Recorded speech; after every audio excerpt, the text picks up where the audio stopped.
Welcome to everyone who's just joining us now. It's just going to be another minute while we let everyone in from the waiting room, and we'll begin really shortly. Thank you so much for your patience.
All right, well, thank you so much, everybody, for joining us today for our virtual talk.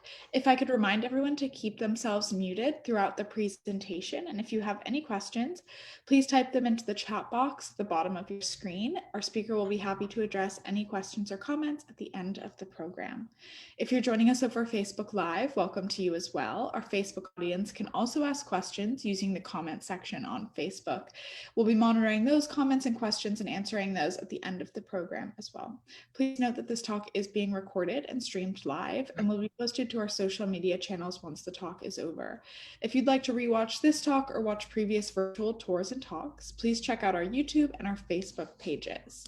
And with that, I'm excited to introduce to you our speaker, Michelle. Her talk is entitled Art in Latin America. So thank you, Michelle, and I'll hand it over to you.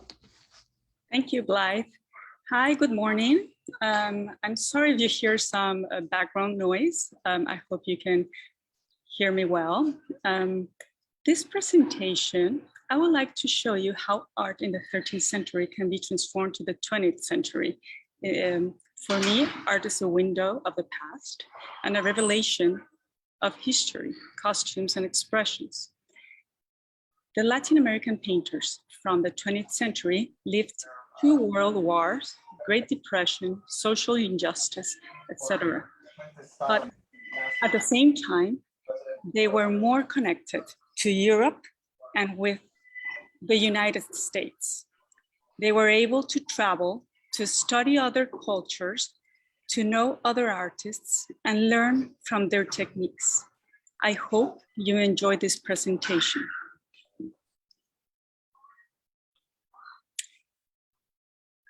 The Madonna and Child, a 12th scene from the Passion by a unknown Florentine painter, reflects the visible transition into the Renaissance. The central image is traditionally medieval, done in a stylized form of the Russian icons, with idiosyncratic rendering of the eyes and placement of the features. The side images reflect the humanism and spontaneity designed to draw the viewer into the drama of the events that they record. The artist did not attempt to express personal creativity, but instead followed the strict visual guidelines of a religious tradition.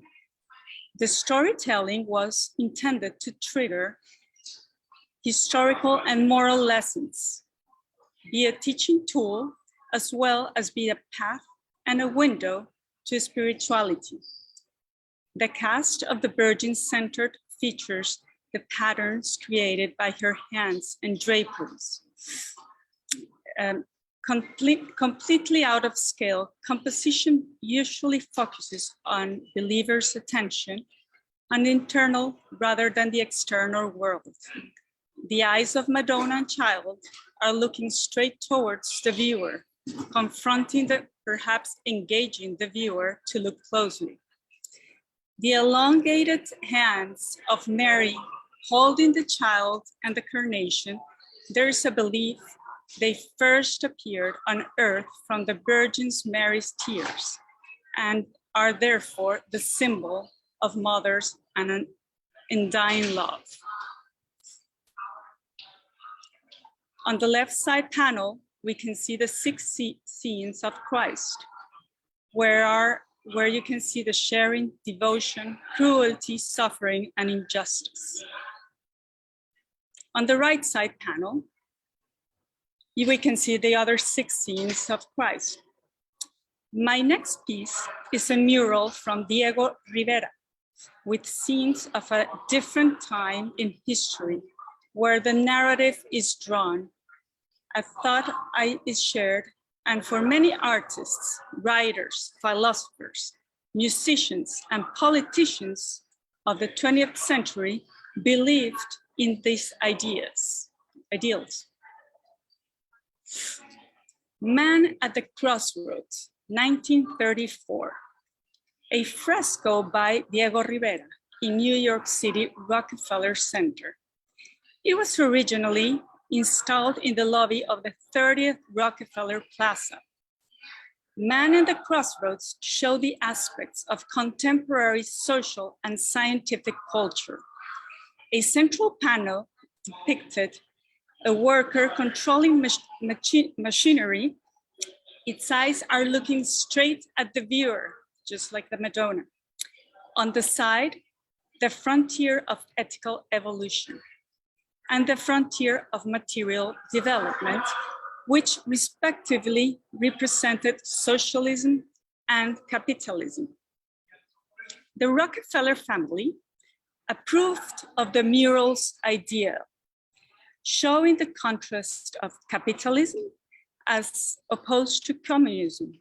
However, after the New York World Telegram, a complaint about the piece, calling it anti-capitalist propaganda, Rivera added images of Vladimir Lenin and the Soviet Russia May Day parade in response. When these were discovered, Nelson Rockefeller wanted Rivera to remove the portrait of Lenin, but Rivera was unwilling to do so. In May 1933, the mural was destroyed before it was finished, resulting in protests and boycotts from other artists. Rivera repainted the man, controller of the universe, in El Palacio de Bellas Artes, Mexico City.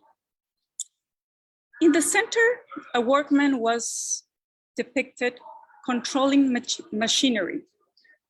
Before him, a giant fist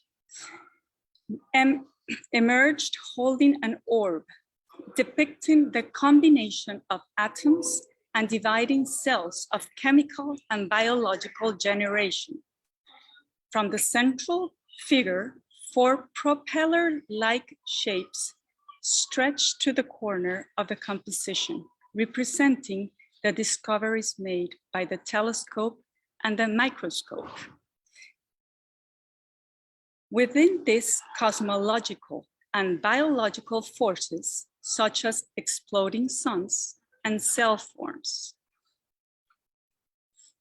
2 giant lenses anchored the left and the right edges of the space. This represents the discovery of the television. On each side, we find gigantic classical statues. On the left is an angry Jupiter, king of Roman gods, god of the sky and thunder, holding a thunderbolt. He was a divine witness to oaths, the sacred trust on which justice and good government depend, representing the frontier of ethical evolution. The one in the right was a headless seated Caesar. The head of the Caesar is in the floor, down at the right, where workers are seated. Caesar is known for grabbing power through ambitious political reforms. This represents the frontier of material development. The bottom part of the painting was to depict the controlled growth of natural resources in the form of a variety of plants emerging from their roots, visible in the cut away view under the soil. Rivera's composition depicted many aspects of contemporary social and scientific culture. As with his other paintings, contain influences from communism. Between and beyond the arts were scenes of modern social life. Wealthy society women were seen playing cards, dancing, smoking at the left, and the figure of Mr. Rockefeller looking at a martini glass, chatting to a young woman. Soldiers and war machinery occupied the top left above the society women. This represented contrasting social visions. The rich watched by the unemployed while war raged. The figure of Charles Darwin on the side, an X-ray of a man's head. Darwin's theory of evolution by natural selection ties together all the life sciences and explains where living things came from and how they adapt. The X-ray represents self-consciousness of man. For Rivera, this represented the replacement of superstition by scientific mastery of nature and the overthrow of authoritarian rule by liberated workers. The movie Cradle Will Rock by the director Tim Robbins is an example of the struggle of artists lived at that time. I recommended to see that one. It's pretty good. Opposite on the right, Lenin was seen holding hands with a multiracial group of workers. Behind Lenin, female athletes and on the starting line. Russian May Day rally with red flags. May Day, also called Workers' Day or International Workers' Day, is the day that commemorates the struggles and gains made by workers and the labor movement. An annual military parade of the Russian armed forces on Moscow's Red Square on May 9th during the Victory Day celebrations. For Rivera, this represented contrasting social visions. The debauched rich watched by the unemployed while war rages, and a social utopia ushered in by Lenin. The figure of Leon Trotsky, who was killed in Mexico City on the order of Stalin, holding the red flag that says, "Workers of the world reunite in the Fourth International." Karl Marx, on a side, who identifies the stages of evolution of society.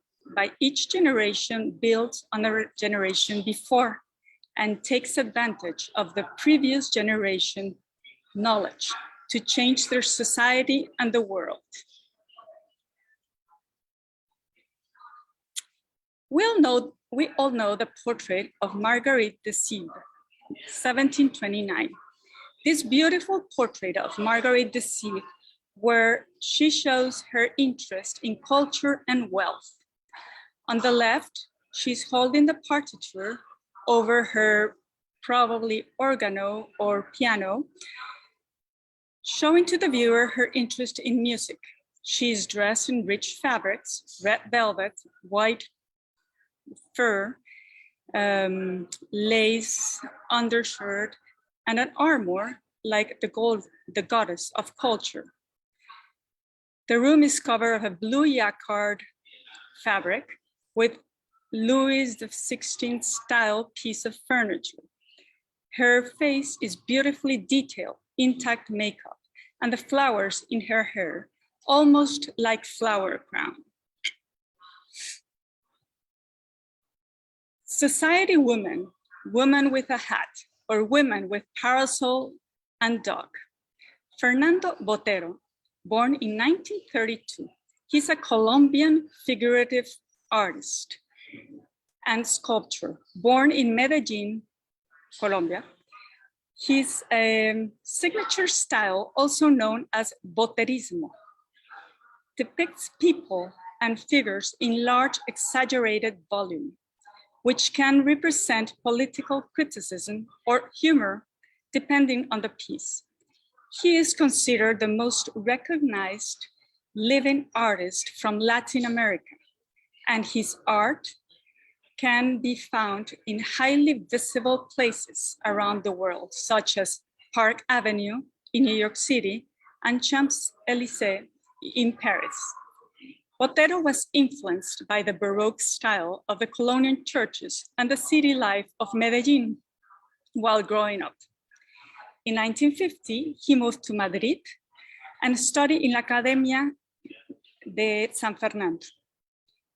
Later moved to Paris and spent hours observing and studying the painting at the Louvre. After his time in Paris, he moved to Florence and studied the Renaissance masters. Botero has concentrated on situational portraiture. His paintings and sculptures are united by exaggerated proportions and voluptuous figures, flat and bright colors, and modest sensuality. Botero reimagines historical themes, mythological subjects, and contemporary Latin America life.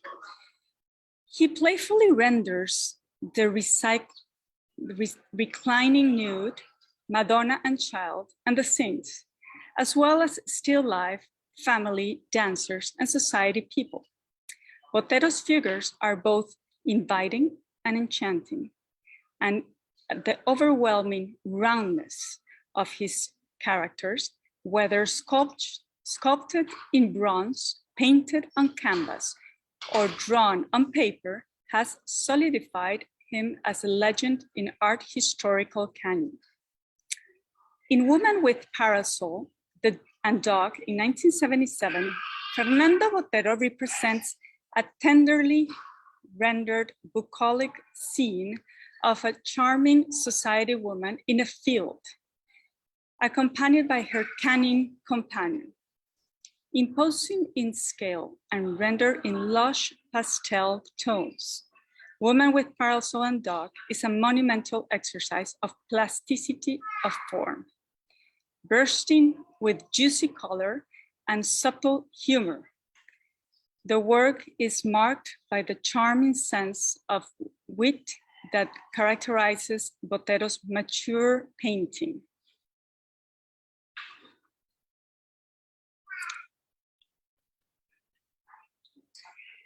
Frida Kahlo, Self-Dedication to Leon Trotsky, 1937. National Museum of Women in the Arts. Like many paintings by Frida Kahlo, self-portrait dedicated to Leon Trotsky focuses on particular events in the artist's life. It commemorates the brief affair of Kahlo had with an exiled Russian revolutionary leader, Leon Trotsky, shortly after his arrival in Mexico in 1937. In this painting, she represents herself elegantly clothed in a long embroidered skirt, French shawl, distinctive clothing of a Tehuantepec woman in southwest Mexico, and delicate gold jewelry. Flowers and coils of red yarn adorn her hair, and makeup that highlights her features, unibrow here. Poised and confident in her stage-like setting, Kahlo holds a bouquet of flowers and a letter of dedication to Trotsky that states, Para León Trotsky, con todo cariño, dedico esta pintura, el 7 de noviembre de 1937. To Leon Trotsky, with all my love, I dedicate this painting, date November 7, 1937.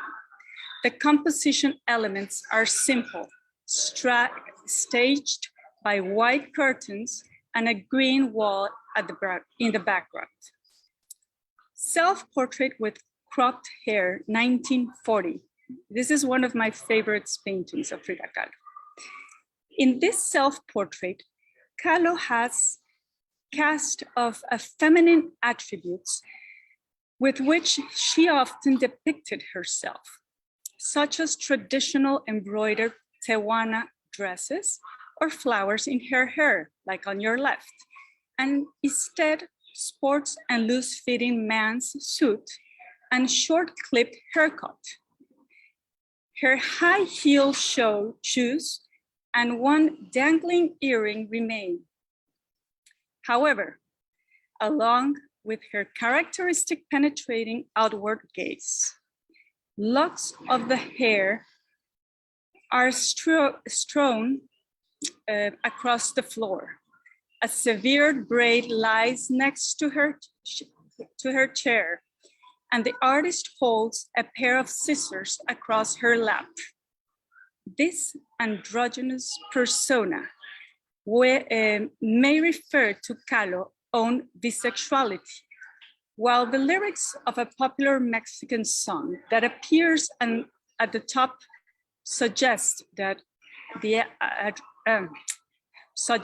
address of a lover. Look, if I loved you, it was because of your hair. Now that you're without hair, I don't love you anymore. Love those words. Kahlo and her husband, the artist Diego Rivera, had divorced in late 1939, and the painting indicates both the violence of separation and the newfound autonomy. Kahlo vowed to support herself financially after her divorce by selling her own work. Personal isolation, its pain, and its strength is a recurring force across the 60 self-portraits Kahlo painted in her career, and for which she became celebrated. I paint self-portraits because I am so often alone, she explained, because I am a person I know best.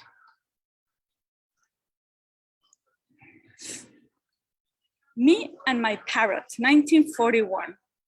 Frida Kahlo painted Me and My Parrots shortly after her father died in 1941. Frida suffered physically since childhood. Her father's death only added to her perpetual suffering. At 6, she caught polio, which left her right leg shorter and thinner than the left. Later in her life, a horrific trolley accident cut short Frida's plans on September 27, 1925. It was one of those flukes of fate that changed a life forever. An out-of-control trolley hit a bus where she was riding, and she nearly died that day. The iron rod stabbed on her hip and emerged through her vagina, damaging her uterus and causing her incapable to bearing children. Healing comes by painting. She spent a month in the hospital, immobilized in plaster casts and traction, followed by several months pinned to her bed at home. She was bedded for months, desperate and out of spirit. But one day, her father provided her with an easel that was positional in Frida's 4-poster bed. In addition, her mother rigged a mirror placed above her bed to paint herself while lying down. Only then did she begin to gain her spirit, and she produced numerous paintings and self-portraits. After a grueling recovery period and pain, Frida had to endure never left her body entirely. The accident forced her to live lifelong agony, and the state she was in became her reality and eventually the subject of her paintings. There have been two great accidents in my life. One was the trolley, and the other was Diego. Diego was far the worst, she said. The rigidity of me and my parrot is broken by details with the work. The parrots bring death. The intricate detailing of the feathers, providing the subtle contrast of the smooth simplicity of Frida's appearance. However, despite the bright colors, the parrots do not come forward. Instead, it is Frida herself that takes the attention of the viewer.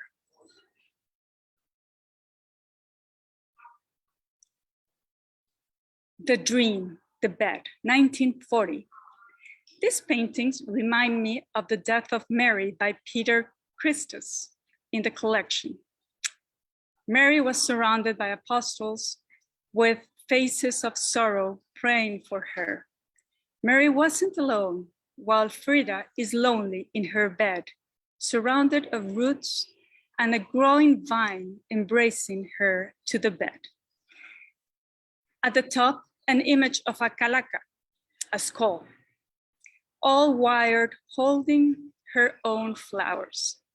The clouds in the background and the floating bed, like a floating bed.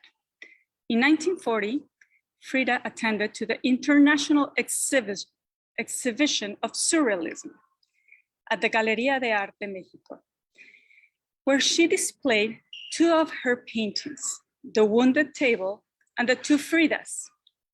A surrealist French writer and poet, André Breton, labeled Kahlo's work surrealistic. However, Kahlo never agreed with this label. According to her, her paintings depicted her reality. This bed on your left is now exhibited in Frida Kahlo home in Coyoacán, Mexico, a beautiful blue home that it's in a very nice neighborhood, colonial neighborhood in Mexico City. The next slide, I will show the architect and painter that designs Diego and Frida studio, San Angel. Juan O'Gorman, architect and painter. Juan O'Gorman is a very important architect and an artist in Mexico City. He built the Diego and Frida studio in San Angel. This building stands out because of its modern architecture when San Angel is one of the most Spanish colonial style neighborhoods. Through architecture, O'Gorman genius way of expressing the individuality of two people independent, but bounded by a very thin bridge on top. For example, you can see the blue structure was the Frida's studio, and the white and red structure was Diego Rivera's studio. And the thin bridge that was the only thing that connected them, bounded together. And all the house, it's surrounded by a line of cactuses. It's a pretty unique home and very descriptive for my opinion.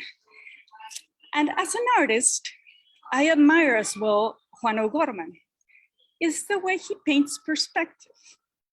In this self-portrait, he draws his hands holding the brush on the right side, down right, that it's painting himself.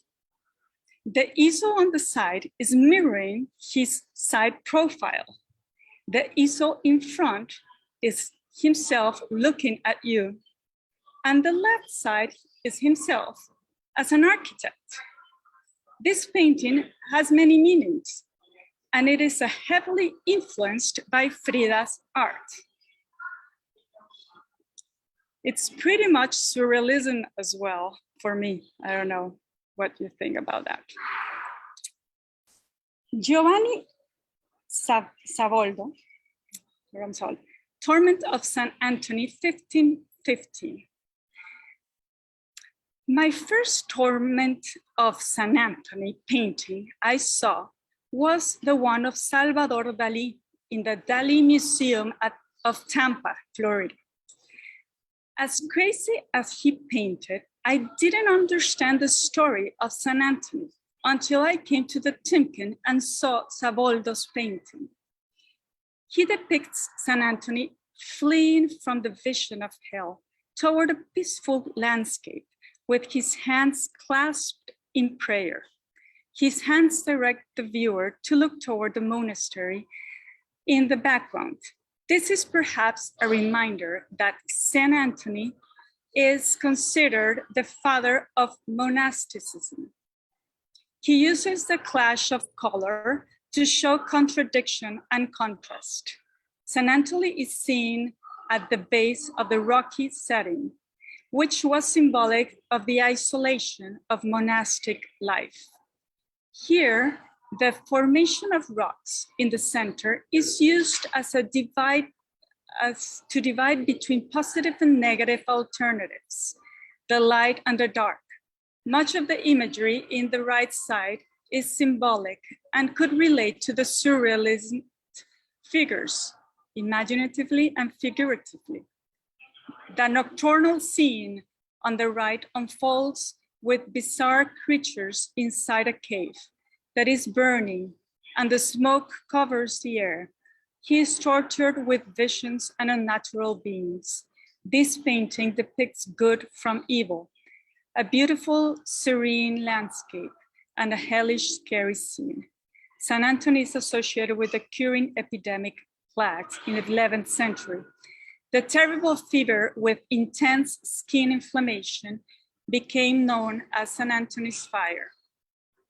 St. Catherine Monastery in Mount Sinai is the town that is burning on the back. The plants in the bottom are herbs recommended to cure syphilis, a skin disease. Because I related the Torment of St. Anthony with surrealism, when I saw this painting at the Timken, my eyes saw hell as a surrealistic world. In my next slide, you will find one of the few women surrealists in Mexico. This is Leonora Carrington. And then we saw the daughter of a minotaur. Sorry, I don't know how to spell that. Minotaurio, it's in Spanish. Demands your attention. From its glowing central figure, a white goddess is a mystic figure who combines the powers of love and destructiveness and poetic inspiration. The Minotaur, half animal, half human, with its tiny hands, looking surprised to the dancer, striking a pose in the doorway. Her 2 boys and 2 dogs are sharing a space of magical transformation and her enigmatic creatures. Each detail prompts questions about Carrington's life and symbols she used to represent the clouds, the stars, and the movement of the people. The crystal bowl reading, this is an animal-human hybrids that populate in Leonora Carrington's painting. Leonora was an English-born artist who created mythical world of human-animal hybrids, fairy tales, and symbolism in her oil paintings, cast iron mixed media sculptures, tapestries, and stories. Her fantastical imagination was influenced by myths learned as child from her Scottish mother and nanny. Her work showed her sympathies towards mythology and occult and animal world. She often used hyenas and the white horse to represent herself in her art. Her portraits of women with wild hair like her own stood for freedom and sexuality. The rebellious and self-possessed daughter of a British textile tycoon, Carrington was expelled from several convent schools. Eventually, she was sent to study in Paris and absorbed the magnificent sculptures and paintings there. In 1937, she met Max Ernst, a German artist who was 26 years older. The two bonded immediately and lived and worked together in southern France. The outbreak of the World War II led Ernst arrested as a hostile allied and incarcerated. Carrington suffered of mental breakdown. She fled France into Spain, where she started to suffer hallucinations. In Spain, she deteriorated and was gang raped and dumped in a Madrid park. She landed in a sanitarium where she was treated with electroconvulsive therapy. After the war, she met Ernest again, but he seemed less like a liberator and more like a drain on her energies. In 1942, she settled in Mexico and married photographer Chiqui Weiss, with whom she had 2 sons. She immersed herself in mysticism, magical subjects, alchemy, and creativity with her friend, the Spanish surrealist Remedios Barro. Mexico became her home. She nationalized as Mexican, lived and died there.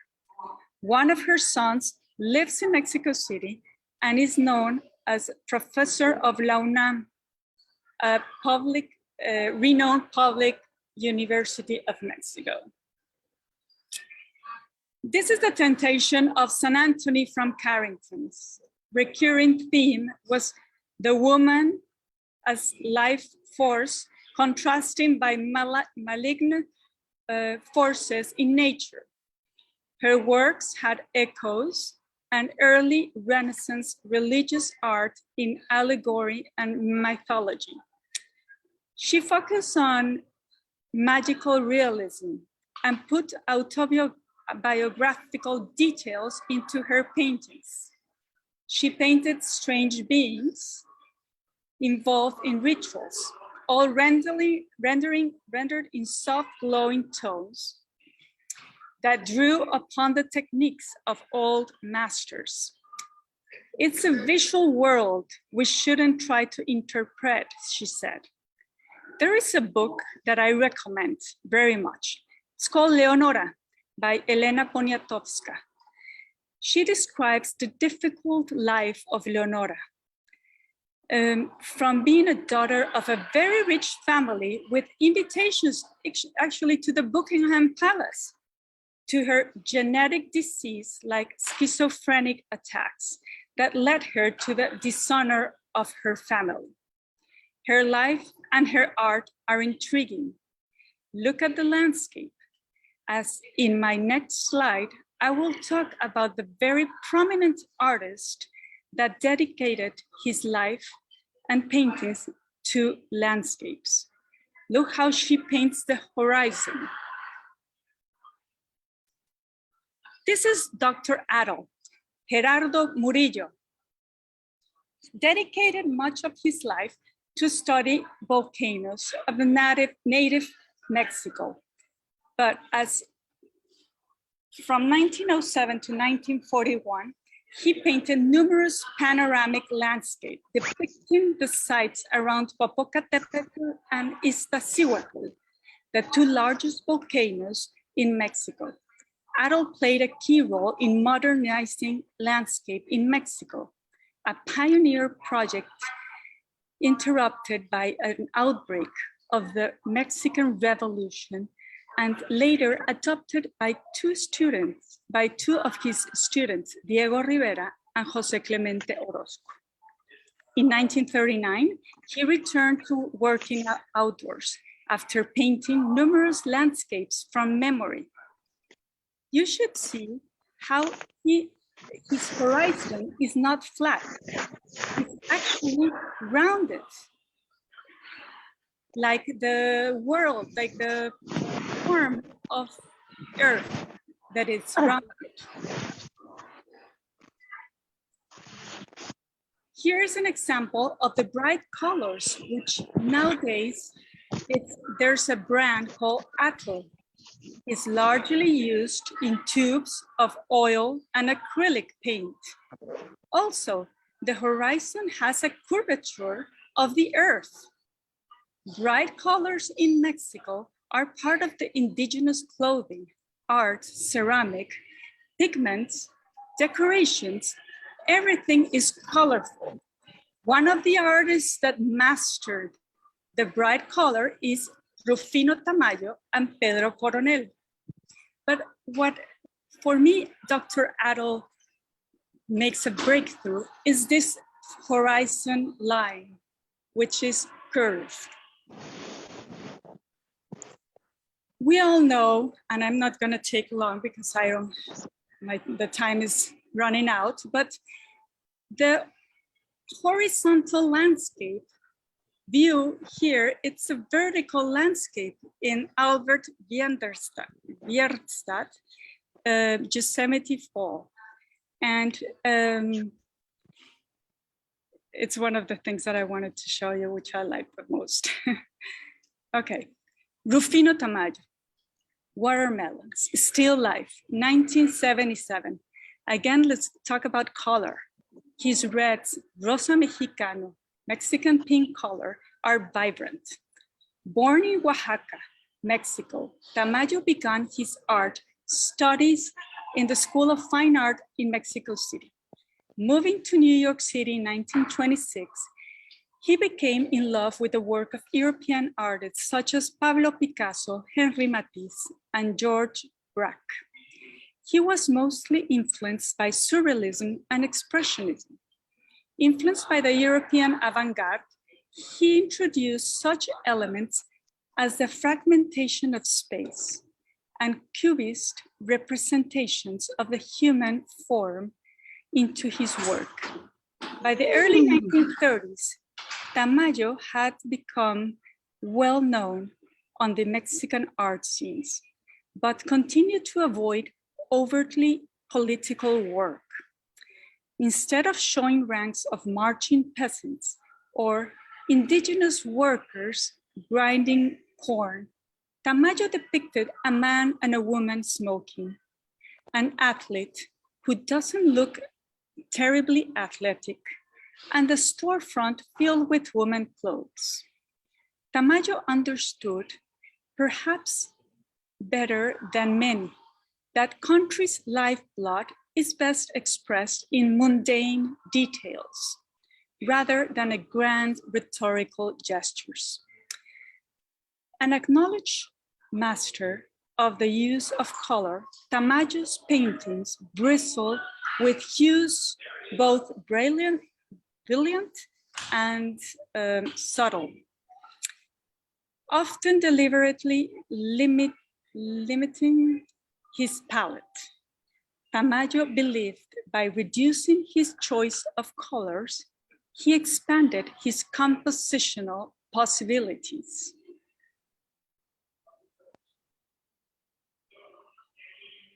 Uncomfortable With the continuing controversy over his work at home, Tamayo and his wife Olga moved to Paris in 1949, where they remained for the next decade. After the Second World War, with the arrival of the space age, there is a moment when Tamayo starts painting the cosmos in works such as The Great Gatsby, 1978, but he is also Great Galaxy, sorry. But he's also thinking about humanity, which is mortal and finite within the universe, that is eternal and boundless. That is why he often painted human beings with unnatural shapes, while also recalling the ancient cultures of Mexico, people who were in contrast with both the natural world and the sky above. After his paintings were exhibited in Venice Biennale 1950, Tamayo finally achieved international recognition. In 1964, he and Olga returned to Mexico, and in 1974, donated their large collection of pre-Columbian art to the city of Oaxaca, founding the Rufino Tamayo Museum of Pre-Hispanic Art. In 1981, they donated their collection of international art to the people of Mexico, forming the Rufino Tamayo Museum of Contemporary Art in Mexico City, one of my favorite museums from the city. This is Pedro Coronel, 1923, 1985. He was from Zacatecas, painter, sculptor, draftsman, and engraver, born in 1923. He studied painting and sculpture in La Esmeralda, defining the style of abstractionism. Coronel training was with artists of a Mexican muralism tradition, with influence by Diego Rivera. This influence remained with the use of pre-Hispanic themes, calacas, skulls, and colors of his work. You can see here, this is a still life, both with people and calacas. However, his artist trajectory took him towards more use of color and more abstract forms in his work due to influences of many other artists. His work was exhibited and gained recognition in Mexico, and the United States, and in Europe. Shortly before his death, he donated considerable personal art collection to the people of Mexico, and which is in the Museo Pedro Coronel in the city of Zacatecas. Part of his artistic training was completed in Paris. In Mexico, his first individual exhibition was in Proteo Gallery. And then from there, he went to France, Italy, Japan, United States, Brazil, and had many awards. The two heads in this painting, you can see the influence of Pablo Picasso, Brancusi, and Delaunay. These are my last two paintings of the presentation. I hope you enjoy it, and you can see all the colors that the Mexican painters are known for. Thank you very much. And I'm sorry about all the sounds from the background. Thank you so much, Michelle. At this point, I'd like to give everyone an opportunity. If they'd have any questions, you can feel free to unmute yourself. I know that Paula did have one question towards the beginning, which I didn't see. She was wondering what the name of the artist was. I think it might have been the painting of the woman with the parasol and the dog. Yeah, But let me know, Paula, if that's not the painting you're referring to, and so that we can clear that it's up. Fernando Botero. Botero with a Botero, this one. I think, I'm not sure. I think that that's, if this is what you're referring to, Paula, that's the artist for this piece. But of course, let us know if you're referring to a different piece, and we'd be happy to let you know of anything else.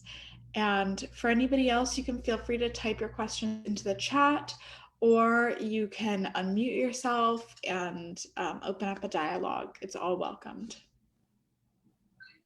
Oh, good, Paula. I'm so glad that that was the artist you were asking about.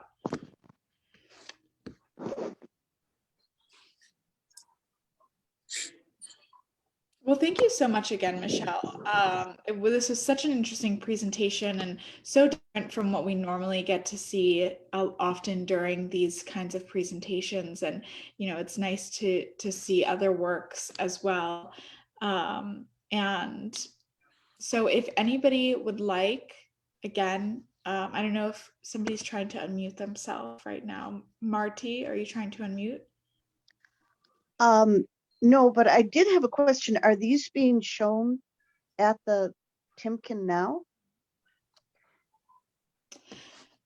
Michelle, do you want to answer if which ones are and which ones aren't?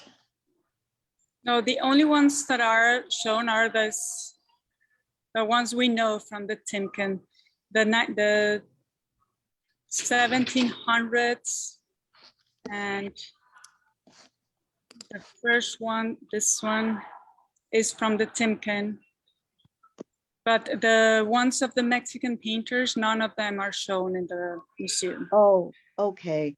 Well, I am a huge fan of Frida Kahlo and even that rat husband of hers, Yeah. Diego. And many of the other painters. Very, very lovely presentation. Muchas gracias. Thank you, Marty. And this, when Juan O'Gorman, the architect of this one, the architect of a studio, if you see the movie of Frida again, the one that was 2001 or 2002, I believe, in this studio was when Diego Rivera was unfaithful with her sister. Oh, I remember. Yeah. Yes. And this is where it all happened. And she went to her home to Coyoacán again when they got divorced, and then they got together again after. Right. And that's where Leon Trotsky came into the picture. It's a beautiful.